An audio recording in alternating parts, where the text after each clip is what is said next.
So I think it's good we start with Surah al-Fatiha. Bismillahir Rahmanir Rahim. Alhamdulillahi Rabbil Alameen. Ar-Rahmanir Rahim. Maliki Yawmiddin. Iyyaka na'budu wa iyyaka nasta'in. اهدنا الصراط المستقيم صراط الذين أنعمت عليهم غير المغضوب عليهم ولا الضالين. صدق الله العلي العظيم.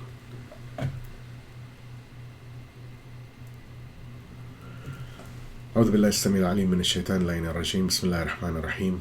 الحمد لله رب العالمين وصلى الله على سيدنا محمد وعلى آل بيته الطيبين الطاهرين ولعن الله على أعدائهم أجمعين من الأولين والآخرين آمين يا رب العالمين. أما بعد. السلام عليكم ورحمة الله. So, this is the 15th part of our series, The Art of Supplication, an ongoing exploration into the sacred relationship between the supplicant, the supplication, and the divine. The insights within this series are cumulative, and the nature of our discussion requires that each part build upon the foundations laid in the ones that came before. Therefore, to prevent any misunderstanding and to fully benefit from the depth of this subject, it is essential that everyone engage with the previous parts in order before continuing with this one. Nevertheless, we do have a recap, so if I can get a salawat, we'll move on with the recap.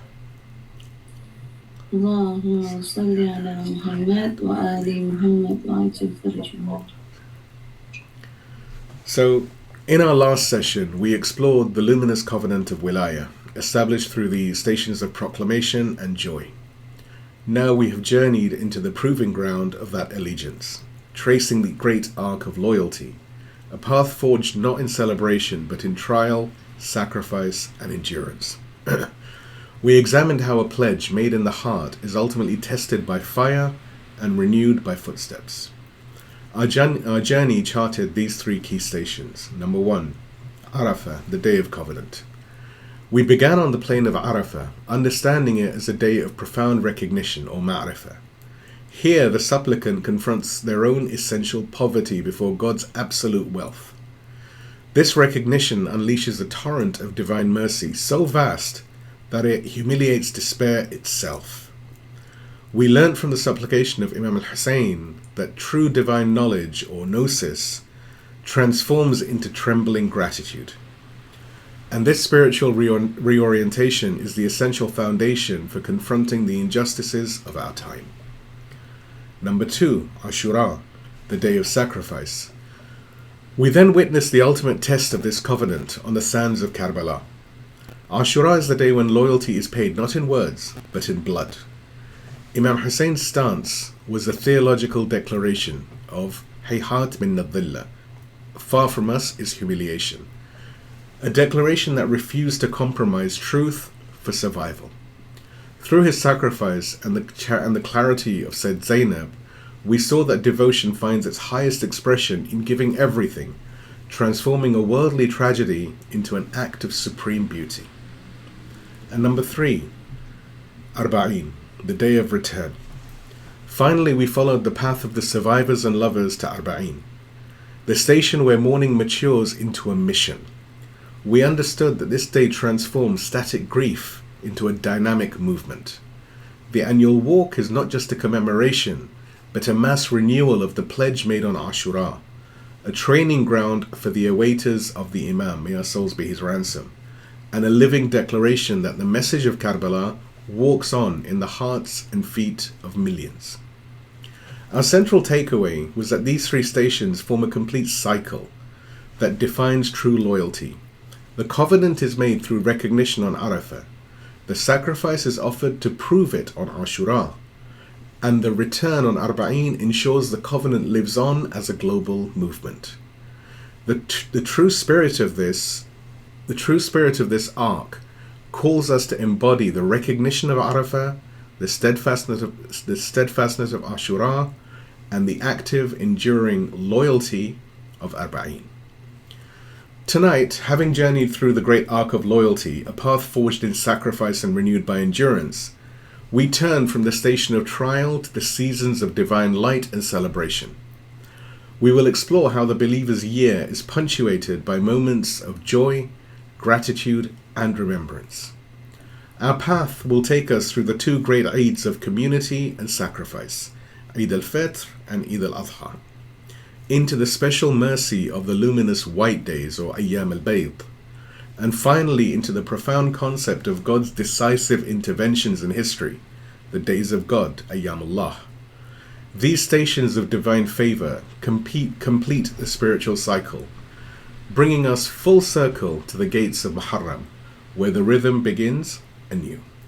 If I can get a loud salawat, then we can move on to the fourth part, which is titled The Completion of Mercy.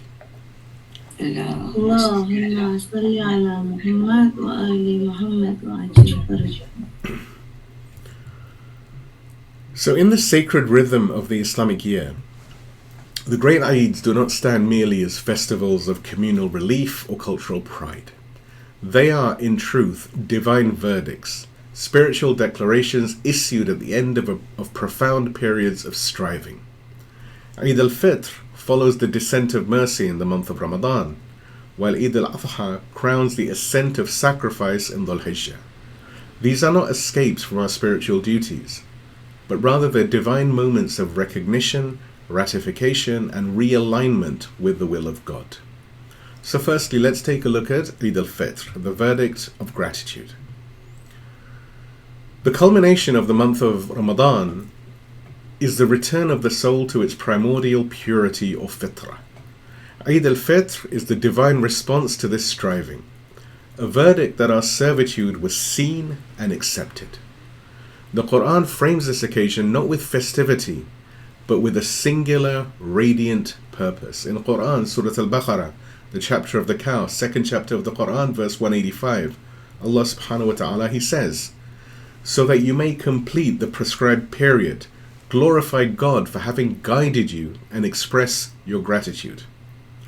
The divine focus is on completion, glorification, and gratitude. It is a verdict upon the heart.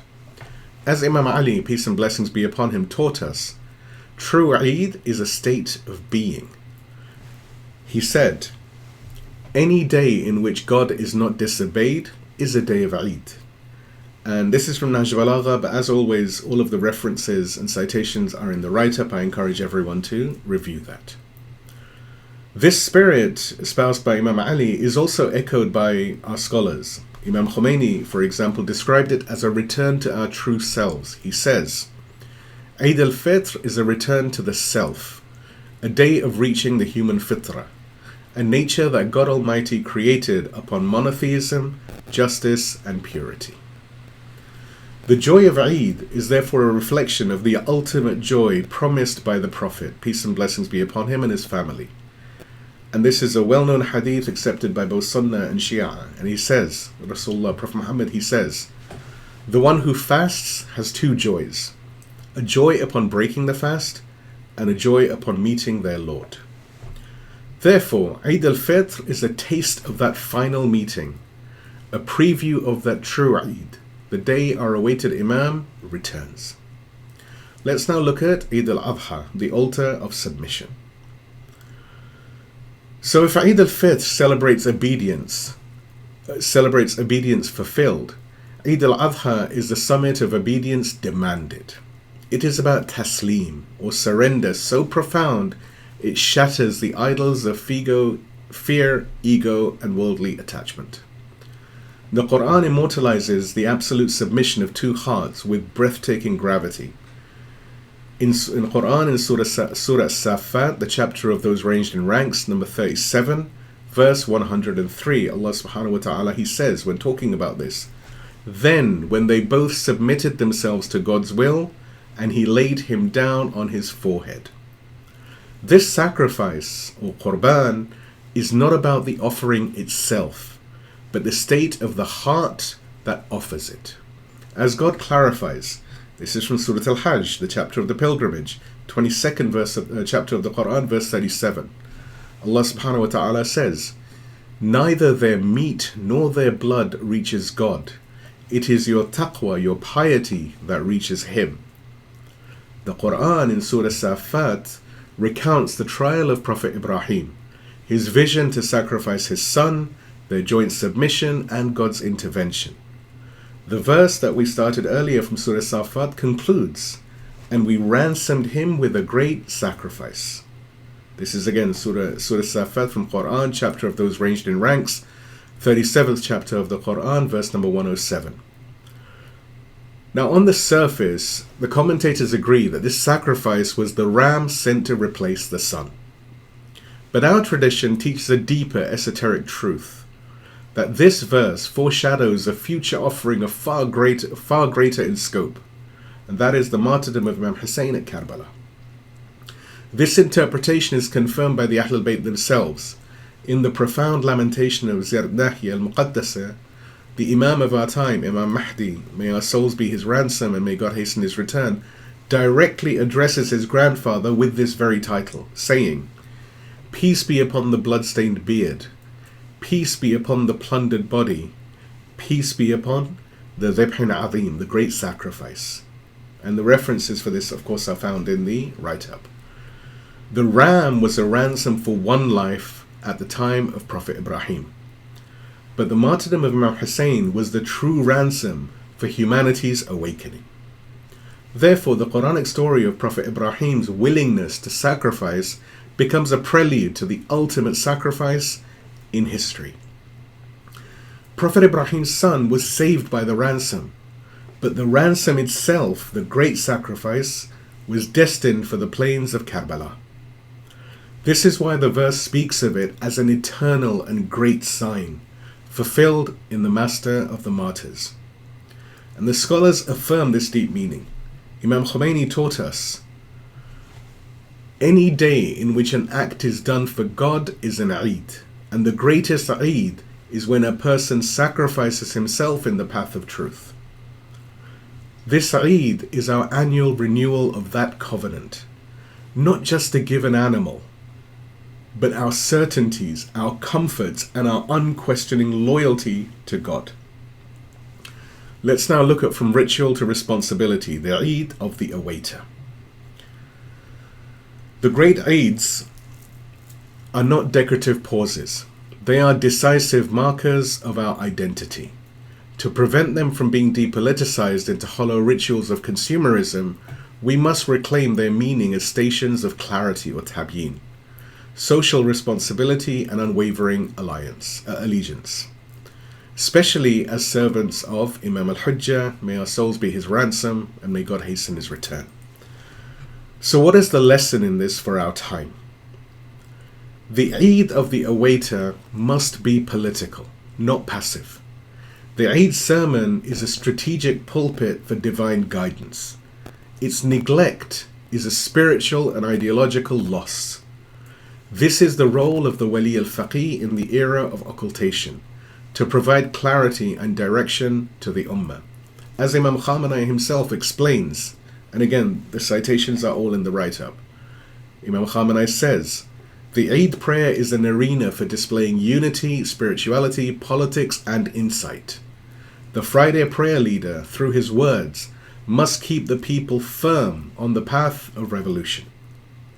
When the Wali speaks, the Ummah must not be shopping, it must be listening. The spiritual discipline of the month of Ramadan prepares us for this alignment. As Ayatollah Misbayazdi, may God rest his pure soul, taught, obedience in worship is the training ground for obedience in the field of struggle. He said, Eid signifies the demonstration of one's acceptance of Wilayah. The person who was obedient during the month of Ramadan is now prepared to be obedient in the field of jihad. Ultimately, every Eid must be Mahdawi, not material.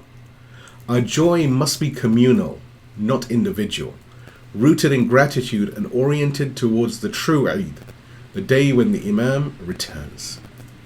And the call to clarify. Therefore, a believer has a duty of tabyin or clarification. In an age of distraction and distortion, we must declare, number one, clarify the meaning of joy. Our joy is not in indulgence, but in the fruit of obedience. We rejoice not in the end of hunger, but in the preservation of our fitrah. We celebrate with the magnification of God, that is takbir, not with vanity. Number two, clarify the meaning of sacrifice. The Eid of Ibrahim is a lesson in human submission, not animal slaughter. We must clarify that to sacrifice in Islam means to give from what you love most and trust the outcome to God. In a world that sacrifices truth for comfort, we must sacrifice comfort for truth. Number 3, clarify your allegiance. Eid is a public renewal of our covenant. We must state it clearly and without ambiguity. Our loyalty is to the Imam of our time, Imam al-Mahdi, may our souls be his ransom and may God hasten his return. And in his absence, we listen to and obey the voice of his rightful deputy, the Wali al-Faqih. In our age, Imam Khamenei, may God preserve and protect him. And the final one, clarify your responsibility. Eid strengthens the soul to confront injustice, not escape it.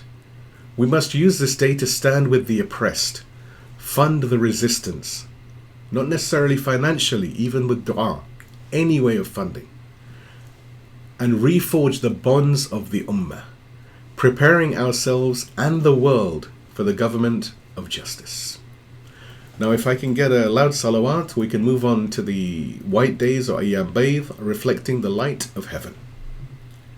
اللهم صل على محمد وآل محمد وعجل فرجهم. So among the quietest yet most profound cycles in the Islamic calendar are the white days or Ayyam al-Baydh. That is the 13th, the 14th and the 15th of every lunar month. These are the nights of the full moon, when its light bathes the earth in radiance. In the tradition of Ahlulbayt, peace and blessings be upon them, this is not merely an astronomical event. It is a divine appointment. It is a chance to synchronize our inner state with the cosmic rhythm established by God, turning our souls into mirrors to reflect the light of heaven.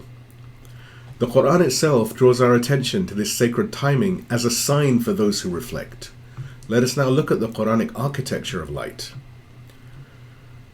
The Quran consistently points to the cosmos as a book of signs or ayat. The moon, in its precise and predictable cycle, is presented as a tool of divine mercy, designed to bring order and rhythm to our lives. In Quran, Surah Yunus, the chapter of Prophet Jonah, 10th chapter of the Quran, verse number 5, Allah subhanahu wa ta'ala says, "It is He who made the sun a radiant source, and the moon a reflected light, and He ordained for it phases, so that you may know the number of years and the calculation of time." These phases are divine appointments. The full moon in particular symbolizes clarity, completion, and the visibility of light after a patient journey through darkness. The Imams of Ahlulbayt taught that observing these days with fasting elevates the soul. As Imam Sadiq has explained, the spiritual reward of this practice is monumental. And this hadith, of course, the citation is in the write-up. Imam Sadiq teaches us, fasting 3 days in every month is equivalent to fasting for a lifetime. This practice connects the outer light of the moon with the inner discipline of the fast. It is an act of ascension, training the soul to climb out of shadow and become, like the moon, luminous not by its own essence, but by what it reflects. Let's now look at the prophetic rhythm, a covenant across time. The observance of sacred time is not unique to Islam. It is a primordial prophetic practice. The rhythm of the white days, Ayyam al-Baydh, resonates with a universal pattern of seeking divine alignment, a covenant that binds our ummah to the path walked by the prophets of old. The Quran highlights this principle in the story of Prophet Moses, or Musa. In Quran, Surah Al-A'raf, the chapter of the heights, 7th chapter of the Quran, verse 142, Allah subhanahu wa ta'ala says, "And we made an appointment with Moses for 30 nights, and completed them with 10 more. Thus the appointment with his Lord was completed in 40 nights." Exegetes, Mufassirin, note that such divine appointments are often synchronized with lunar cycles, marking a structured period of cleansing before receiving divine revelation. This pattern is also echoed in the Christian tradition, where Prophet Isa, Jesus, peace and blessings be upon him, fasted for 40 days in the wilderness to prepare for his mission. These scriptural parallels are not coincidence. They reveal a shared divine methodology. Light is not meant to stay in the heavens. It is meant to descend, be reflected and transform the soul. Let's now look at the luminous soul, training for the age of occultation. In an age of artificial light and constant noise, the soul forgets the rhythm of the heavens. The white days offer a powerful counter-programming to the modern era of impulse and distraction. For the scholars of deep insight, this practice is not a spiritual luxury, but an essential station of formation for those living in the age of ghaiba or occultation. It is an exercise in readiness for the Mahdi. May our souls be his ransom and may God hasten his return. Let's now look at the logic of the awaiter in this regard. Fasting and worshipping on the white days teaches the discipline required to be a loyal servant of an unseen imam. It is a training ground for sincerity and steadfastness. Imam Khamenei has noted, and again the references are all in the write-up, he says, worship that is hidden from the eyes of others is a training ground for sincerity and steadfastness during the era of occultation. The practice is the physical manifestation of a mystical truth articulated by Ayatollah Jawadi Amali, who says, the believing human is like the moon. He has no light of his own, but when he turns towards the sun of Wilayah, he becomes radiant. To fast on these days is to realign the self towards the hidden sun, the Imam of our time, may our souls be his ransom and may God hasten his return, and to polish the mirror of the heart. It is to demonstrate loyalty when no one is watching, and to trust the reflected light of guidance in the Imam's absence. And now the call to clarify, let the light not be lost. The white days demand witness, not just private worship. They are meant to shape people who walk with light in a time of moral collapse, of a moral eclipse. We must therefore clarify the meaning of this sacred rhythm. So firstly, clarify the meaning of light. True light, or nur, is not charisma or emotion. It is a divine direction. We must clarify that this light comes only from obedience to God, his messenger, the Imam, and in his absence, the Wali al-Faqih. Everything else is shadow. Number 2, clarifying loyalty in the absence of the sun. When the Imam is hidden, many turn away. But those trained in quiet, cyclical devotion, those who fasted when no one noticed, will be the ones who stand with him when the dawn comes. We must clarify that every white day is a rehearsal for the dhuhur, or the return of Imam al-Hujjah. And thirdly, clarify the role of the wali. The Wali al-Faqih is the moon of guidance in our age of night. He does not generate new truth, but reflects the light of the hidden one. To reject the moon while awaiting the sun is to risk losing the path entirely. Let us not allow this light to be buried under screens and speed. Let us revive the white days in our homes and in our hearts, making them a sacred rhythm of return and a mirror of Mahdawi loyalty. If I can now get a salawat, we move to the days of God, or Ayyam Allah, when the divine becomes visible. Allahumma salli ala Muhammad wa ali Muhammad wa ajil farajahum. So in a world increasingly dominated by materialist narratives, where history is reduced to economics, coincidences, and power politics, the Quran calls us to remember a different kind of time. A time where God acts directly. These moments are not hidden.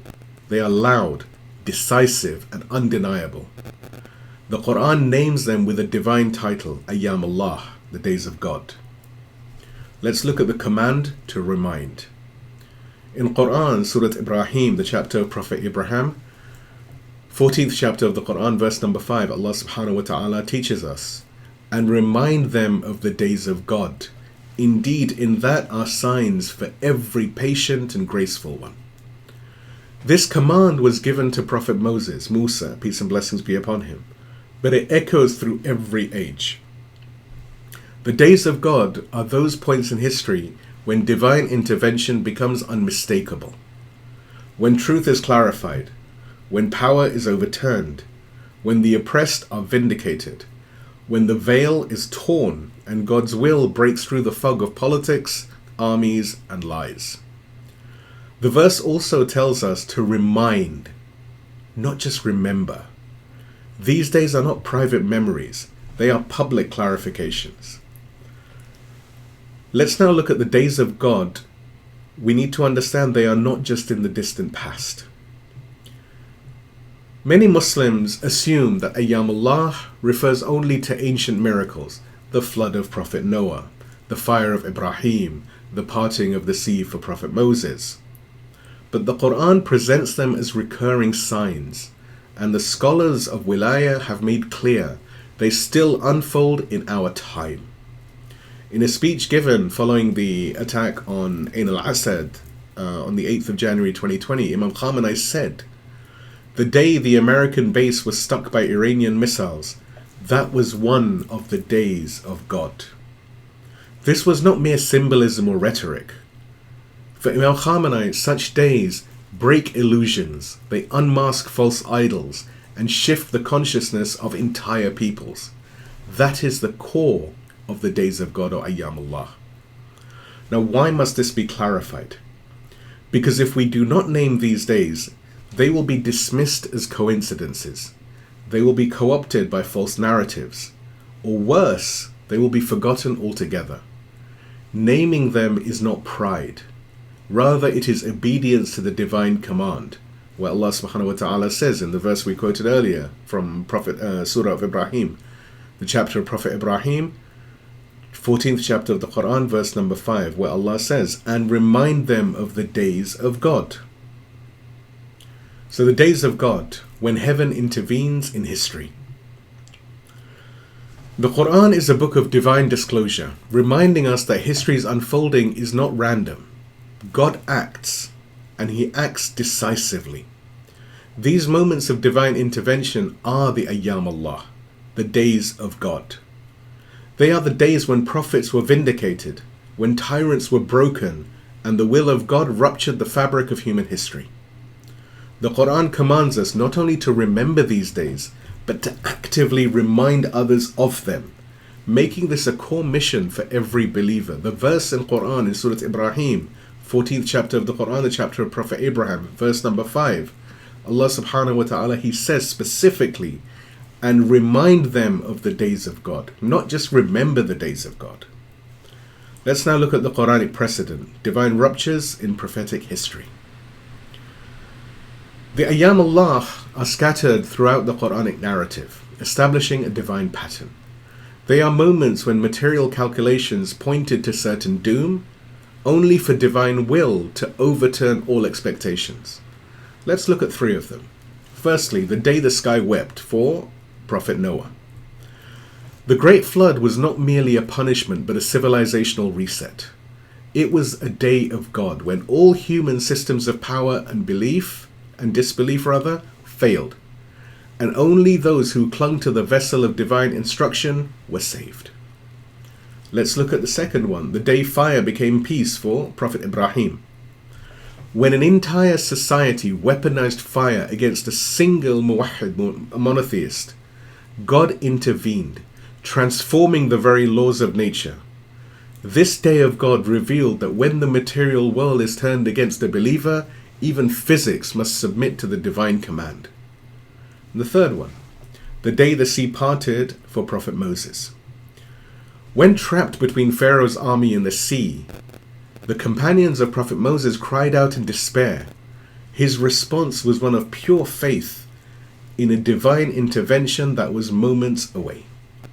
This was the quintessential day of God, when the tyrant was drowned and the oppressed were delivered. Across these scriptures, the days of God are very real, explosive, and visible interventions, where the divine asserts His will over the plans and schemes of men. Now let's look at the contemporary echo, recognizing the hand of God today. The command to remind them of the days of God, as we heard in the Quran, did not end with the prophets of old. Our time is not empty of divine signs. but it often lacks the courage to name them. To see the hand of God in our own era is an act of faith and indeed of clarity, or tabyin. Let's look at a few of them. Firstly, the day the tyrant fell, the 22nd of Bahman, or the 11th of February 1979. When global superpowers backed the Shah, the centuries of humiliation were expected to continue. A revolution triumphed with no army or corporate media, but through faith and blood. This was a day of God. Imam Khamenei has said, and the reference is again in the write-up, he said, the 22nd of Bahman is the day of the revival of Islam. It is the day the hand of God became visible in history. Let's look at the second one, the day dignity struck back, the al-Adha strike, 8th of January 2020. In response to the assassination of Martyr Haj Qasim Soleimani, may God rest his pure soul, Iran's strike was the first direct military attack on a US base by a sovereign nation in decades that did not result in the nation's collapse. It shattered the illusion of American invincibility. It was not about the missiles, but about the breaking of fear. Imam Khamenei, in a Friday sermon on the 17th of January 2020, said about this day, "This day is one of the days of God, the day when the power of God was seen." And now let's look at the third one, the day blood became a witness, the martyrdom of the clarifiers. The martyrdom of leaders like Haj Qasim Soleimani, who was martyred on the 3rd of January 2020, and Said Hassan Nasrallah, who was martyred on the 27th of September 2024, were not mere political assassinations. They were divine signs. Their funerals became global processions of clarity, and their blood became a day of God. The martyrdom of Sayyid Hassan, the voice of the Ummah that does not lie, came after he led the resistance during the Gaza genocide, clarifying for the world what side stood with the truth. Sheikh Mohsen Araki, in his condolence statement on the martyrdom of Sayyid Hassan on the 28th of September, has said, in his words, there was a sign from God, and with his martyrdom, his blood became one of the days of God. And this is what Sheikh Araki said regarding the martyrdom of Sayyid Hassan. Let's now look at the awaited dawn, the greatest day of God. If every past day of God was a glimpse of divine justice, the day of the reappearance of Imam al-Hujjah, may our souls be his ransom and may God hasten his return, is its full dawn. This is the final and greatest yawmin min Ayyam Allah. Yani, it's a day from the days of God. The day when God's promise to the oppressed will be fulfilled completely. In Quran, Surah Al-Qasas, the chapter of the narratives, 28th chapter of the Quran, verse number 5, Allah subhanahu wa ta'ala, he says, "And we desire to favor those who are oppressed in the land, and to make them leaders and to make them inheritors. This is the day the world awaits for which we cry out in Dua Nudba, where we say, where is the awaited day to establish justice? Where is the one who will manifest the religion of God? It is the fulfillment of the promise of all prophets. Until that day, in the darkness of the ghaiba, of occultation, the Wali al-Faqih serves as the moon that reflects the light of the hidden sun, reminding the Ummah of the coming dawn." Now let's look at our call to clarify, name the day, and stand with the truth. In an age of overwhelming information and secular analysis, the greatest danger is to allow God's hand to become invisible in our own history. We risk attributing divine interventions to mere geopolitics and coincidence, thereby veiling the true anchor of history from our own eyes. The Quran's command and remind them of the days of God from Surah Ibrahim, as we've mentioned earlier, is therefore not a suggestion, but a core mission of tabyin for our time, or clarification for our time. So firstly, clarify God's presence. We must clarify that to name the Islamic revolution, the strike on Ain al-Asad, or the martyrdom of the resistance leaders as days of God is not hyperbolic. It is recognition. It is to see past the worldly analysis and into divine will. And secondly, clarify your own role. The duty is not just to see, but to remind. This is the mission of the clarifier. Use the pulpit, the page, the platform, and the prayer mat to name the day for what it is. This is the cost of clarity. Sayyid Hassan gave his voice. Haj Qasim gave his life. We must give our clarity. Please give me a salawat and we move on to the conclusion, the rhythm that remembers. اللهم صل على محمد The believer's year is not a circle of repetition, but rather it's a spiral of returning, rising, deepening, and remembering. We began this rhythm in Rajab, with the gates of mercy flung open. We crossed the thresholds of Sha'ban and the month of Ramadan, and tasted the sweetness of the nights of ordainment, Laylat al-Qadr. We stood trembling on Arafah. We wept at Karbala, and we marched with Sayyid Zainab to Arba'in. And now we arrive at completion. But what is the completion of mercy? It is not the absence of suffering. It is not the erasure of grief. It is the recognition of God's hand, even in blood, in light, in joy, and in fire. It is the ability to name the Eid as divine generosity, to name the white days as divine intimacy, to name the days of God as divine interruptions, and to see them all as stations on the road to the return. And finally, we look at the rhythm that leads to the Qa'im. The Quran does not say, remind them of history. Rather, it says, and remind them of the days of God, as we've quoted from Surah Ibrahim. Because in these days, history becomes prophecy, memory becomes mission, and celebration becomes preparation. In remembering the Eids, we prepare for the great Eid of reappearance. In fasting the white days, we polish our souls to recognize His face. In naming the days of God, we train our tongues for the day that the Qa'im from the family of Muhammad, may our souls be his ransom, and may God hasten his return, will rise and declare, O people of the world, my grandfather Husayn was slaughtered while he was thirsty. And who will answer him? Only those whose year was marked by clarity, whose joy was rooted in Wilayah, and whose sorrow was guided by insight, whose memory was a sword, and whose tongue bore witness to the days of God. From the next session, we will, God willing, be looking at and examining the sacred places. Places where the mercy of God continually showers, and where the wayfarer can bask in the profound beauty of His mercy and His love. Please give me a salawat and we move on to the final piece, which is the whisper beneath the throne, the day that will not fade, the small dua that we have at the end. اللهم صل على محمد. In your name, O Master of the days and nights, O Sculptor of time, O One who scattered the year with your mercy and sealed it with your light. O God, send your boundless blessings upon Muhammad, the seal of the prophets, upon Ali, the banner of truth, upon Fatima, the womb of light, upon Hassan, the mirror of patience, upon Husayn, the artery of justice, through whom every day of God was born anew. Send blessings upon Zainab, the voice that did not falter, upon Sajjad, the chain bearer who walked history back to you.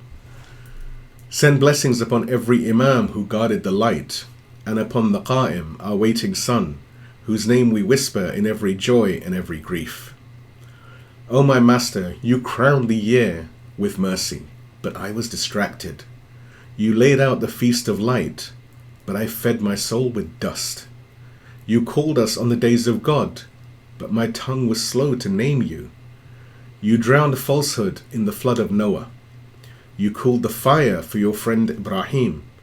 You parted the sea for Moses and left Pharaoh behind. And yet I forgot you in the everyday storm, in the furnace of confusion, in the narrow straits of fear. You made the fire speak on the 22nd of Bahman. You parted the veils on the morning of January 3, when Hajj Qasim returned to you in blood and glory. You made blood a witness on the 27th of September, when Said Hassan, the voice that did not lie, fell silent in Dahiyah, only for truth to echo louder than before. In his words there was a sign from you, and in his martyrdom his blood became one of your days. O my Lord, if I have missed your signs in this year, let me not miss the greatest day, the day when the earth will shine with your light, and the Qa'im will raise your flag, from Mecca to Karbala, from Quds to Qom. O my God, you are the one who does not forget his lovers. Do not let me be forgotten. Count me among those who feasted with the grateful, fasted with the seekers, stood with the sorrowful, rose with the loyal, and now await with the watchful. I was not there at Badr or Karbala.